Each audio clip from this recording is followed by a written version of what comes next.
Good morning, good afternoon, good evening, good night, good day to you, depending where you are in the world. It is our nighttime devotion.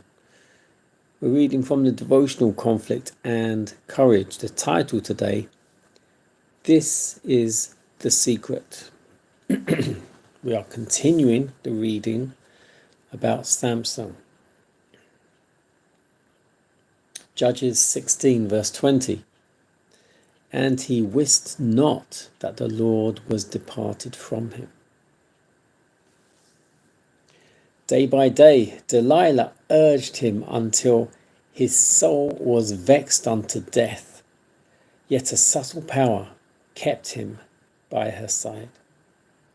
Overcome at last, Samson made known the secret.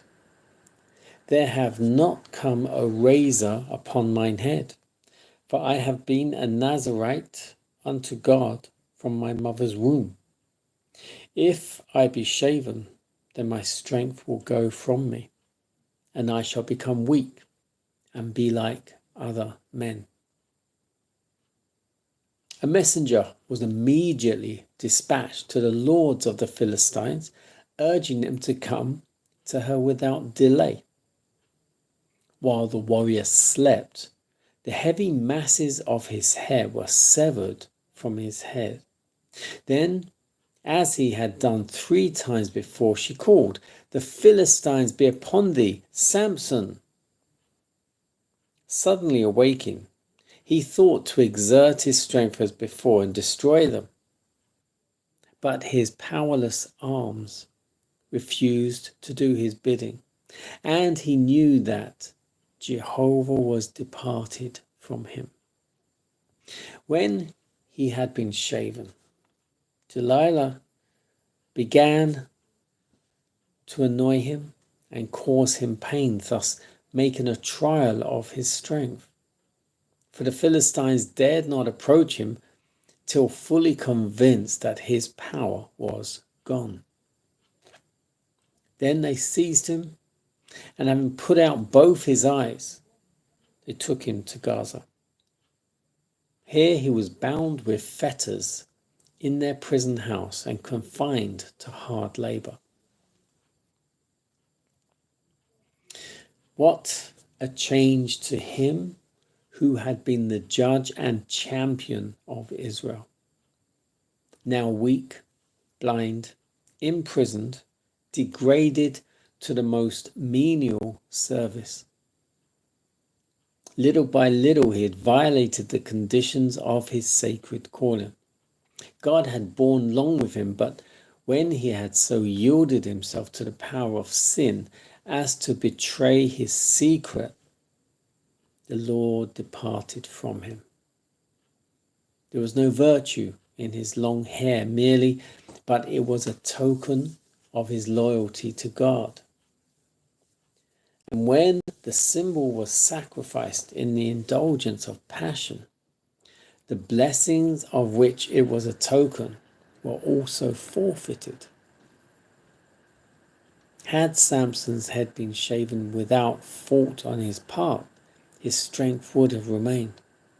But his course had shown contempt for the favor and authority of God as much as if he had in disdain himself severed his locks from his head.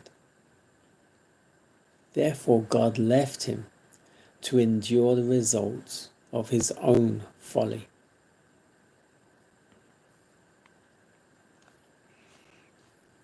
This is the secret. So,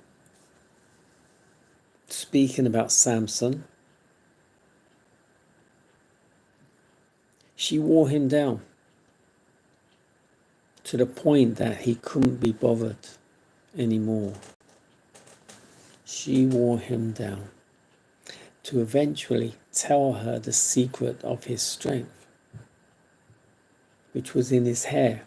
It had never been cut from the day he was born. But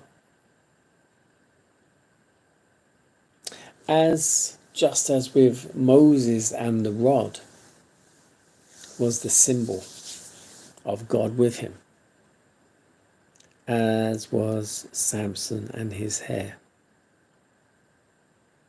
The rod had no power, but God used it as a symbol for Moses and for the people. The same as Samson's hair. His hair, the only reason his hair was important in this was because Samson believed it was his hair that made him strong. And God had blessed him because of his hair was long. But there was no power in his hair. The power was in his faith in God. And God used the hair symbolically, just as Moses and the rod.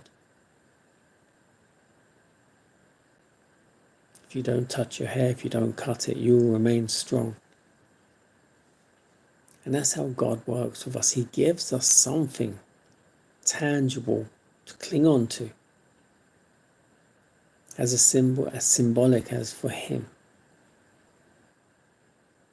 And we humans are so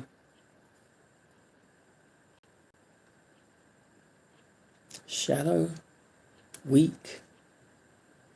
We need something tangible to believe God is with us. Unless you can actually feel him or know him, then you are going to be relying on your senses. And he knows that. And that's why he used the rod for Moses, the hair for Samson. It is better to know him or feel him than to actually have or need something tangible to feel his presence, to know his presence. But here's how he uses us all. One way or another, he knows us and what he needs, how he needs to communicate with us in what way. So I can't judge you and what you put your faith in to be close to God, just the same as you can't judge me, because we each have our own separate paths. Do you know yours?